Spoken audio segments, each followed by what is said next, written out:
Assalamualaikum warahmatullahi wabarakatuh. Salam sejahtera untuk kita semua. Salam, Om Swastiastu, Namo Buddhaya, salam kebajikan. Perkenalkan, nama saya Aidil Putra, SPMBA.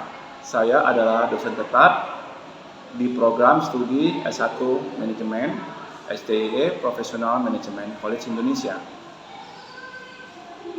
Dalam kapasitas akademik, saya bukan hanya mengampu mata kuliah, namun saya ikut terlibat dalam pengembangan kurikulum serta juga pembimbingan mahasiswa untuk tugas akhir. Serta saya ikut juga berpartisipasi di dalam kegiatan kewirausahaan kampus. Sebagai dosen pengampu mata kuliah manajemen strategi, saya di sini bertanggung jawab terhadap dalam pembentukan kemampuan mahasiswa untuk berpikir secara strategis, analitik, dan juga mampu merancang serta mengevaluasi strategi dalam organisasi bisnis. Nah, di sini saya menggunakan pendekatan pembelajaran berupa project, ya, berbasis project. Nah, di sini misalnya itu project based learning. Dan juga saya memakai studi kasus serta diskusi reflektif sebagai strategi pembelajaran yang aktif untuk menumbuhkan pemahaman yang mendalam dan juga meningkatkan keterampilan praktis mahasiswa. Mata kuliah ini membahas proses formulasi, implementasi, dan evaluasi strategi dalam lingkungan bisnis yang dinamis. Fokus utama dalam manajemen strategi adalah analisis internal dan eksternal perusahaan, dan kemudian keunggulan bersaing dan pengambilan keputusan strategis jangka panjang.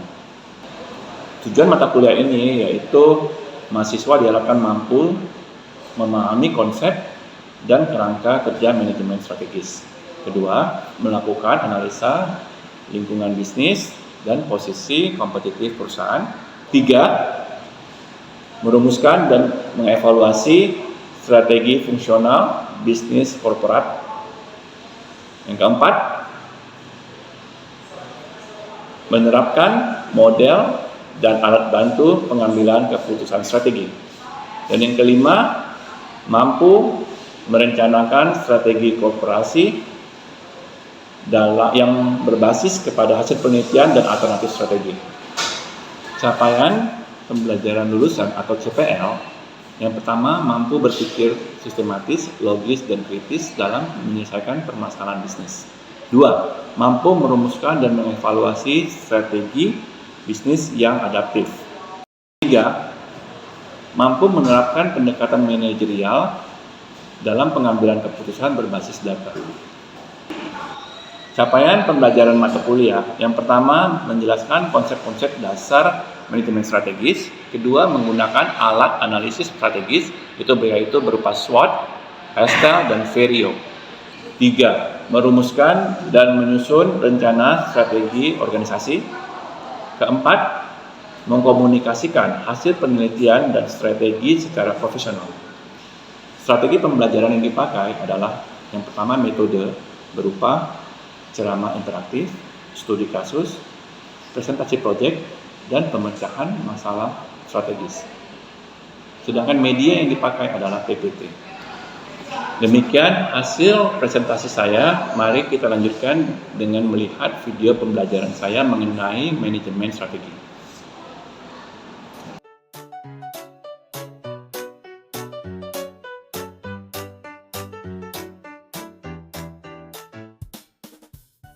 Oke, selamat pagi semuanya.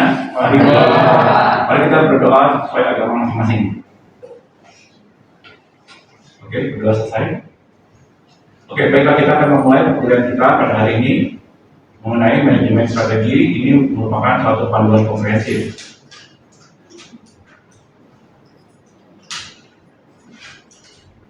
Oke, kita di sini bisa mengenai tujuan dari pembelajaran, ya. Jadi di sini kita perlu memahami dulu konsep dasar daripada manajemen strategi, ya. Jadi dengan melihat mengenai definisi strategi itu apa, ya, dan juga definisi manajemen strategi, ya. Setelah itu, samping itu kita juga perlu melakukan analisa lingkungan, ya.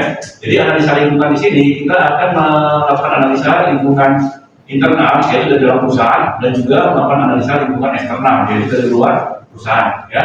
Dan kemudian baru kita yang berikutnya adalah kita melakukan formulasi dan implementasi strategi. Nah, di sini kita merumuskan atau merencanakan strategi dan juga pelaksanaan strategi, ya. Jadi ini kita memilih, ya, di sini strategi bisnis yang efektif yang mana, ya. Dan kemudian baru evaluasi dan controlling atau pemantauan. Nah, di sini kita akan melakukan pemantauan, ya, dan melakukan penilaian terhadap kinerja organisasi yang telah dijalankan selama ini, ya, agar nantinya perusahaan itu dapat melihat, ya, apakah harus tetap menggunakan strategi yang ada sekarang atau menggunakan strategi yang baru, ya, jadi seperti itu. Oke, itu tujuan pembelajaran kita, ya. Oke, berikutnya kita melihat konsep dasar manajemen strategi, ya. Jadi di sini kita melihat definisi strategi, ya. Jadi strategi itu apa? Ya, strategi ini merupakan suatu rencana. Kita lihat di sini konsep dasar manajemen strategi, ya. Dan di sini ada pengertian daripada strategi. Strategi ini merupakan rencana tindakan jangka panjang, ya, untuk mencapai tujuan organisasi dengan menggunakan atau mengalokasikan sumber daya dan lingkungan yang ada, ya. Sedangkan pengertian daripada manajemen strategi ini merupakan suatu proses yang mengikuti formulasi atau perencanaan strategi, ya, kemudian juga implementasi atau pelaksanaan strategi dan juga evaluasi strategi, ya. Jadi seperti itu. Nah, nanti berdasarkan analisa ini akan ditetapkan, ya, visi dan berdasarkan analisa ini kita akan mendapatkan strategi mana yang akan kita pakai, ya. Dan kemudian kita lihat di sini, ya, tahapannya itu berupa formulasi. Formulasi ini perencanaan strategi, ya. Kita melakukan analisa baik dari dalam organisasi maupun dari luar organisasi untuk mengidentifikasi peluang, ancaman, kekuatan, dan kelemahan. Nah, setelah kita selesai melakukan analisa ini, baru kita menetapkan namanya visi, misi, dan tujuan, ya. Baru setelah itu kita merumuskan strategi mana yang akan kita pakai. Oke, next itu berikutnya evaluasi, penilaian, dan juga penyesuaian, ya. Dan di sini kita melakukan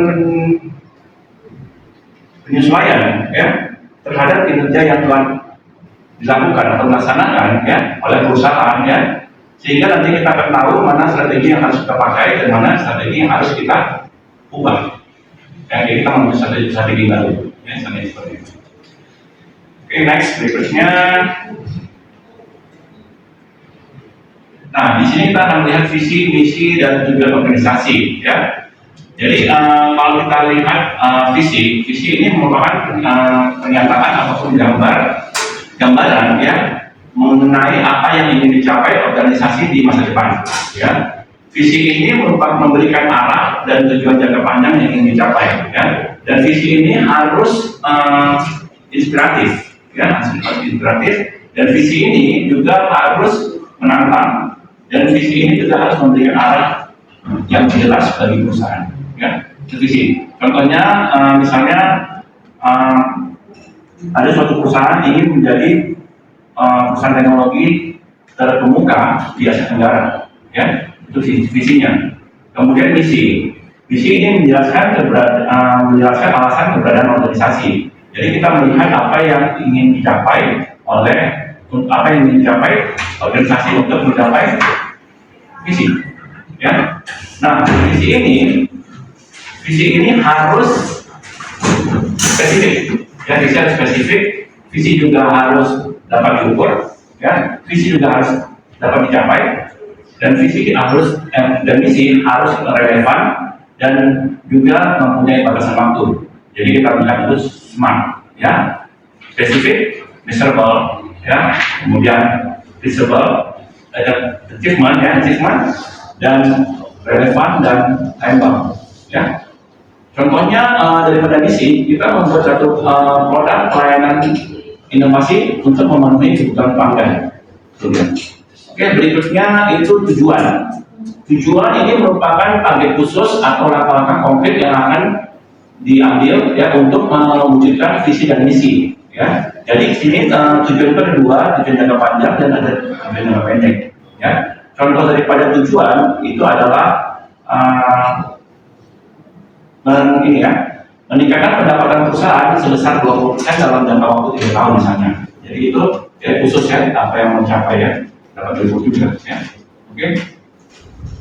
Oke, yang berikutnya kita lihat analisa lingkungan eksternal ya. Jadi kita tadi akan menganalisa lingkungan ya dari segi internal dan juga eksternal. Ya, analisa lingkungan eksternal di sini kita akan menilai ya faktor-faktor apa saja yang ada di dalam faktor-faktor eksternal ya di luar lingkungan ya. Maksudnya sini di luar organisasi ya, di perusahaan. Dan di sini juga kita akan melihat ya, dan maksudnya sini kita akan mengidentifikasi peluang dan juga ancaman bagi perusahaan ya, karena ini akan berkaitan dengan perencanaan strategi kita nanti ya. Dan setelah itu kita melihat ya, komponen apa yang dipakai dalam analisa lingkungan eksternal ini ya. Jadi di sini kita memakai PESTEL ya. PESTEL ini adalah politik, ekonomi, sosial, ya, kemudian lingkungan dan juga hukum, ya. Jadi politik itu contohnya di sini seperti stabilitas politik, ya, perubahan dan regulasi serta kebijakan dari pemerintah, ya. Kemudian itu ada faktor ekonomi, ya. Faktor ekonomi kita lihat di sini seperti misalnya inflasi, ya, suku bunga, ya. Kemudian pendapatan masyarakat dan tingkat pertumbuhan ekonomi, ya. Kemudian berikutnya ada itu sosial. Sosial ini misalnya seperti budaya, ya budaya, kemudian gaya hidup kita, lifestyle, ya kemudian lagi ini ya, apa namanya tingkat pendidikan, ya kemudian demografi juga, ya, dan lain sebagainya. Kemudian lagi faktor teknologi, ya teknologi ini seperti adanya pengembangan teknologi, ya kemudian ada inovasi ataupun adanya otomatisasi ya seperti itu. Dan kemudian berikutnya adalah lingkungan. Lingkungan ini seperti misalnya adanya perubahan iklim ataupun cuaca ya, misalnya kemudian adanya polusi atau kemudian adanya keterbatasan sumber daya alam ya, ataupun adanya perundang-undangan mengenai lingkungan yang ditetapkan ya. Kemudian lagi adalah hukum. Hukum ini misalnya contohnya seperti undang-undang ketenagakerjaan ya, hak cipta, hak paten ataupun hak haki, ya, hak kekayaan intelektual, ya, ataupun adanya perundang-undangan mengenai perdagangan, jadi seperti itu. Oke. Dan di sini kita melihat ya alat yang dipakai untuk analisa lingkungan eksternal ini ya, alat yang dipakai itu adalah Excel framework, ya. Excel framework ini merupakan fokus dia kepada faktor ini politik, ya, ekonomi, sosial, lingkungan, dan juga hukum. Ya, jadi alatnya namanya PESTEL framework. Ya. Jadi kita fokus dan yang faktor apa saja dari segi politiknya, ekonomi, sosial, lingkungan, dan juga hukum. Nah kemudian kita lihat lagi di sini adalah alat yang dipakai adalah itu 5 forces order. Ya ini merupakan 5 kekuatan order, ya 5 kekuatan order. Ya.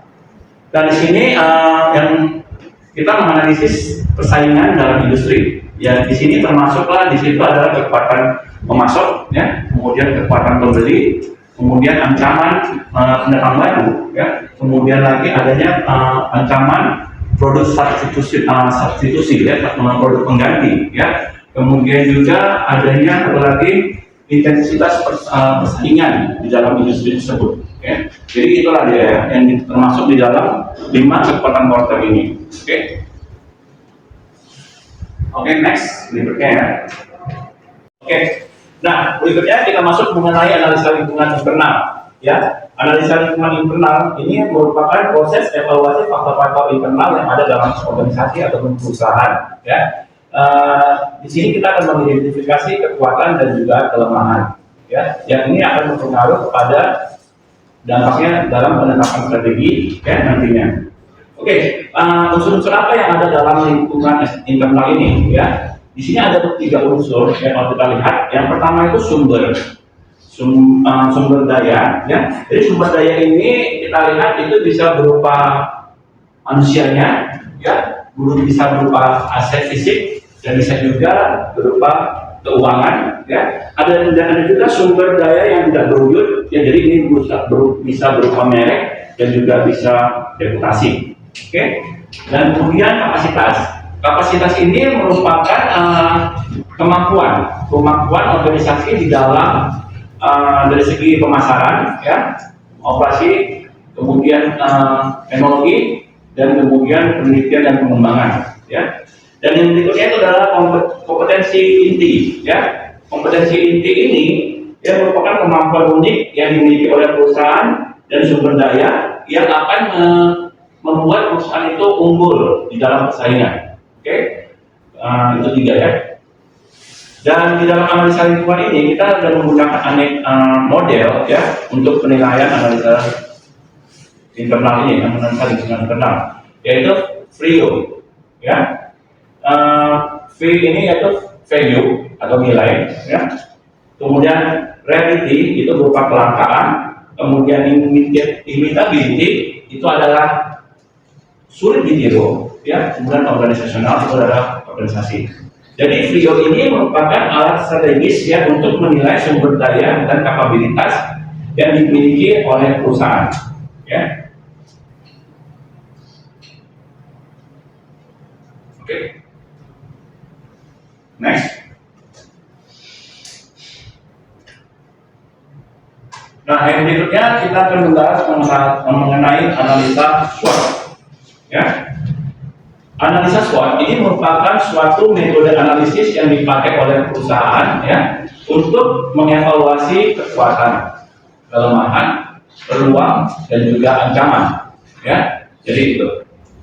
Nah, analisa ini itu membantu perusahaan dalam mengambil keputusan strategi, ya, dengan memahami faktor-faktor internal dan juga faktor eksternal. Nah, di sini kita lihat, ya, komponen analisa SWOT ini. Yang pertama kita lihat itu adalah kekuatan. Kekuatan ini merupakan faktor internal positif, ya, yang mana ini menguntungkan, ya, dan juga memberi keunggulan kompetitif bagi perusahaan, ya. Kemudian kelemahan ini adalah internal negatif, ya. Ini dapat menghambat kinerja perusahaan dan juga dapat mengurangi daya saing, ya, kalau kita lihat, ya. Kemudian lagi adalah peluang. Peluang merupakan faktor eksternal positif, ya, yang mana ini dapat dimanfaatkan, ya, bagi pertumbuhan dan perkembangan, ya, dan juga untuk dapat keuntungan bagi perusahaan kalau ada peluang ini, ya. Kemudian lagi itu adalah ancaman. Ancaman ini berupa faktor eksternal negatif, ya. Jadi ini dapat merugikan perusahaan dan berbahaya bagi perusahaan, ancaman ini. Oke. Nah, kalau kita lihat di sini analisa SWOT ini, ya, itu strateginya ada 4, ya. Strategi SO yaitu strength opportunity, kemudian kombinasi strategi ST yaitu strength dan threats, ya. Kemudian strategi WO ini weakness dan opportunity, dan strategi WT itu weakness dan threats, ya. Jadi strateginya seperti itu. Strategi SO itu kita menggunakan kekuatan untuk memanfaatkan peluang yang ada, ya. Sedangkan strategi WO itu kita mengatasi kelemahan yang ada untuk memanfaatkan peluang, ya. Strategi ST kita menggunakan kekuatan untuk menghadapi ancaman, ya. Strategi WT di sini kita mengatasi kelemahan, ya, untuk menghindari ancaman, seperti itu, ya. Oke, berikutnya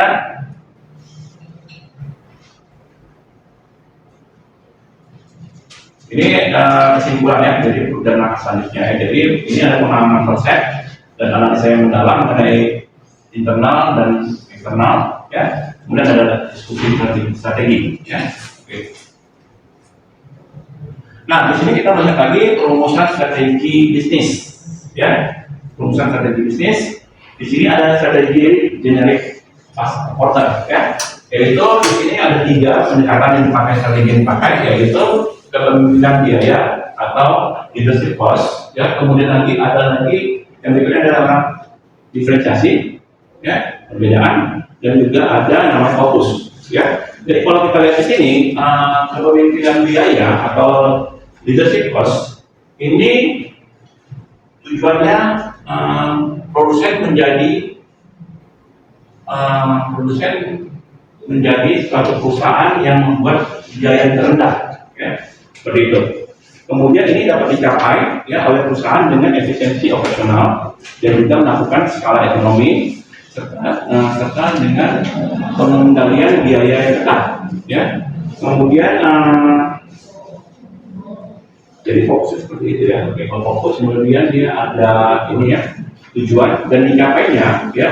Di sini perusahaan menjual dengan harga lebih rendah dari harga pesaing, ya, dan dia menarik para pelanggan yang sensitif terhadap harga. Jadi kepemimpinan dia seperti itu, ya.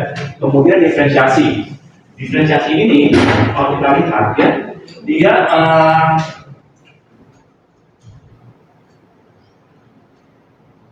ya, diferensiasi itu kita membuat perusahaan membuat suatu produk atau layanan yang unik dan berbeda dari pesaing, ya. Tujuannya dia di sini dapat berupa inovasi, ya, kemudian desain dan juga fitur, ya, ataupun juga pelayanan yang unggul, ya. Dan cara mencapainya ini dengan menaikkan, menjual produknya itu kepada konsumen yang ingin membayar lebih, ya, atau premium.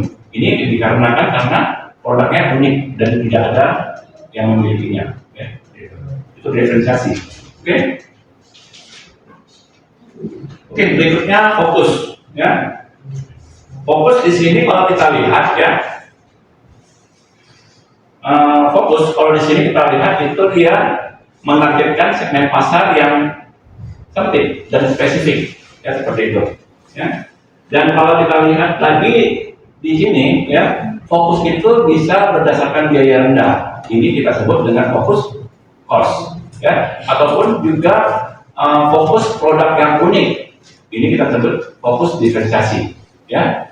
Dan di sini kalau kita lihat lagi bagaimana cara mencapainya, di sini biasanya dicapai, ya, tujuannya itu kita fokus kepada untuk memenuhi kebutuhan pasar segmen tertentu, ya, tadi, ya. Oke. Dan kemudian kita lanjut dengan strategi pertumbuhan, ya. Strategi pertumbuhan di sini ada 2, yaitu intensif dan ada juga diversifikasi. Nah, strategi intensif di sini dibagi 3, yaitu ada penetrasi pasar atau market penetration, kemudian ada pengembangan pasar, dan juga ada pengembangan produk, ya. Pengembangan produk itu product development. Oke. Nah, di sini kita lihat, ya, tujuannya itu untuk meningkatkan penjualan, ya.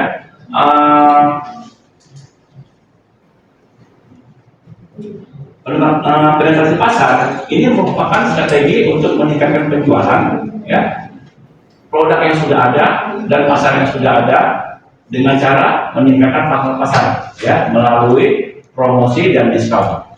Itu seperti itu, ya, penetrasi pasar. Jadi dia meningkatkan penjualannya dengan meningkatkan pangsa pasar, ya. Jadi produknya memang sudah ada dan pasarnya sudah ada. Oke. Berikutnya lagi adalah pengembangan pasar. Jadi di sini pengembangan pasar, strategi ini memperkenalkan produk yang memang sudah ada di pasar yang baru, ya.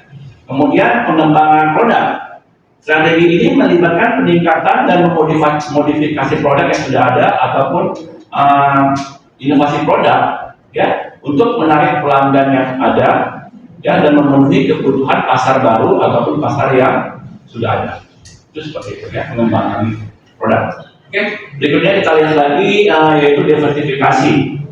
Diversifikasi ini terbagi 3, yaitu diversifikasi konsentris, diversifikasi horizontal, dan juga diversifikasi konglomerat, ya.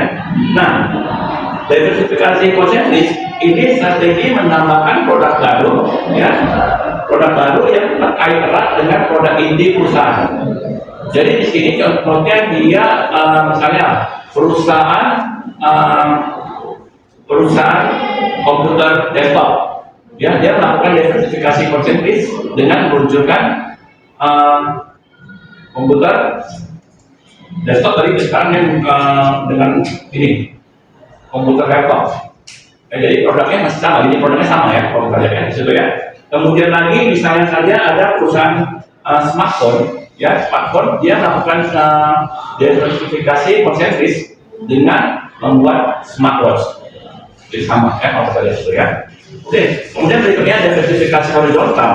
Diversifikasi horizontal ini merupakan strategi di mana ya sebuah perusahaan itu mengembangkan produk baru ya yang berbeda tapi masih sama ya, masih sama atau masih sejenis ya dengan produk yang ada.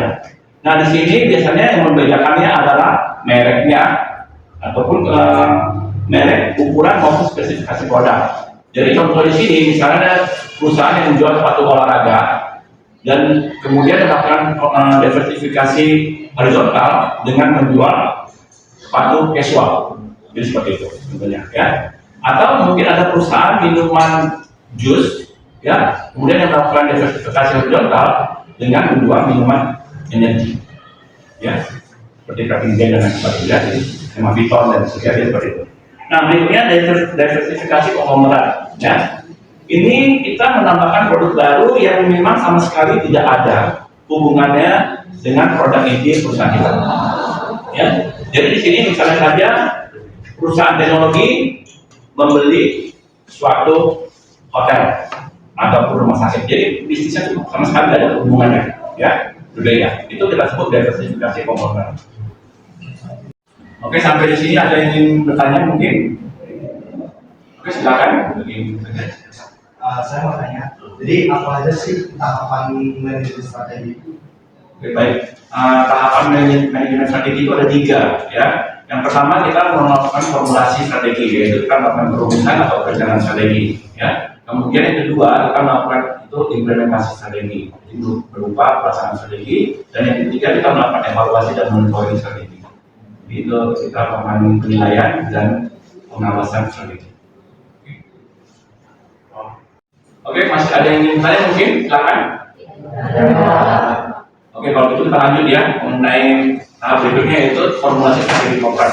Di sini ada materi BCG. Materi BCG ini ada 4 kuadran, yaitu ada kuadran bintang, ya star, ada kuadran question mark itu kuadrannya, ada juga kuadran yang 3 itu ada cow sapi, dan kuadran keempat itu dog anjing. Ya, jadi masing-masing di sini kalau kita lihat untuk kuadran yang pertama kita bilang ada start, itu memiliki pangsa pasar yang tinggi dan pertumbuhan pasar yang tinggi. Ya, sedangkan ada tanya atau question mark itu memiliki pangsa pasar yang rendah tapi pertumbuhan pasar yang tinggi. Ya, sedang kau atau kambing ya atau sapi ya, tapi perah di sini dia pangsa pasar yang tinggi tetapi pertumbuhan pasar rendah. Dan yang terakhir itu dia adalah anjing atau dog. Di sini adalah pertumbuhan pasar yang rendah dan pangsa pasar rendah. Oke. Dan yang berikutnya kita skip ke strategi pertumbuhan atau strategi ekspansi dan juga divestasi. Ya. Kalau materi di sini mungkin kamu bisa belajar sendiri di rumah ya, karena waktunya sudah terbatas. Oke. Nah, di sini kita lihat ya strategi ekspansi ini bisa berupa merger ataupun akuisisi, bisa juga kita memakai franchising, ya, bisa juga kita melakukan joint venture. Dan sedangkan divestasi ini merupakan suatu strategi di mana kita menjual aset kita atau saham kita baik itu sebagian ataupun keseluruhan untuk menutupi operasional kita. Nah, Oke, ini merupakan implementasi strategi ya. Dan saya bisa belajar sendiri di rumah ya. Oke, nah itu manajemen strategi fungsional. Bisa juga saya bisa belajar sendiri di rumah ya. Oke, next ini balance score chart atau BSC ya.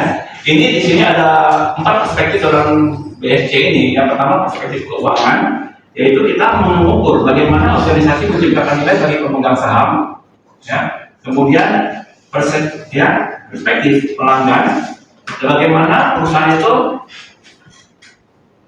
mengukur kepuasan pelanggan dan juga mengukur kebutuhan pelanggan ya.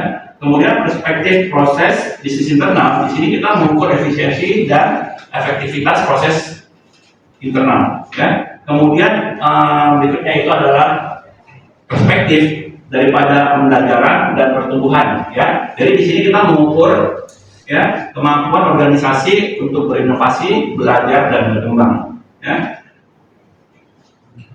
Oke, manfaat apa yang kita dapat dari BSC ini? Manfaat yang kita dapat itu adalah peningkatan komunitas kita lebih baik, ya. Kemudian pengambilan keputusan lebih bagus tadi, ya. Kemudian juga dapat meningkatkan kualitas kinerja karyawan. Itu manfaat daripada BSC ini, ya. Oke, next itu evaluasi dan pengendalian strategi. Oke, di sini kita lihat, ya, evaluasi dan pengendalian ini, monitoring ini sedikit berbeda, ya. Kalau kita lihat di sini monitoring itu merupakan pemantauan secara berkala, ya, untuk mengamati perkembangan dan kinerja suatu program, ya. Fokusnya biasanya fokus kepada data dan informasi dan juga identifikasi masalah, ya. Kemudian evaluasi, kalau evaluasi di sini merupakan penilaian yang lebih mendalam dan sistematis, ya, terhadap pencapaian tujuan, efektivitas, ya, dan juga dampak, ya. Fokusnya biasanya kalau evaluasi itu fokus kepada penilaian, ya, analisa data dan pengukuran dampak, ya. Dan di sini kalau kita lihat alat yang dipakai, ya, alat yang dipakai itu biasanya KPI, Key Performance Indicator atau KPI. KPI ini memberikan informasi untuk mengambil keputusan, ya, untuk mencapai tujuan dan juga untuk melakukan perbaikan. Jadi KPI ini juga berupa alat ukur kinerja, ya, dan dia relevan dengan tujuan, dia dapat diukur dan dapat tercapai, ya. Jadi ini merupakan alat ukur yang dipakai untuk menilai seberapa efektif suatu organisasi dalam mencapai tujuannya. Oke. Kemudian KPI ini, ya, dengan adanya KPI kita dapat memonitor kemajuan, ya, monitor kemajuan, dapat mengidentifikasi masalah, ya, dapat membuat keputusan yang tepat dan juga dapat meningkatkan kinerja dengan KPI ini. Jadi manfaatnya ada 4. Oke. Yang berikutnya adalah benchmarking. Benchmarking ini perbandingan terbaik. Jadi ini proses perbandingan kinerja, proses, dan praktek suatu organisasi dengan organisasi lainnya yang memiliki standar dan pola ukur yang terbaik. Jadi kita perbandingan ini, ya, perbandingan organisasi kita dengan organisasi lain. Seperti itu. Oke. Oke, sampai di sini ada yang bertanya mungkin, silakan. Ada, Sir. Oke, silakan. Saya ingin bertanya apa saja komponen mengenai investor. Oke, investor ini merupakan politik, ekonomi, sosial, teknologi, lingkungan, dan hukum. Oke, sampai di sini ada yang ingin bertanya mungkin? Tidak, Pak. Oke, kalau tidak ada yang ingin bertanya, saya akan mengakhiri program kita pada malam hari ini mengenai manajemen strategis berupa panduan komprehensif. Oke, selamat pagi semuanya. Akhirnya, alhamdulillah.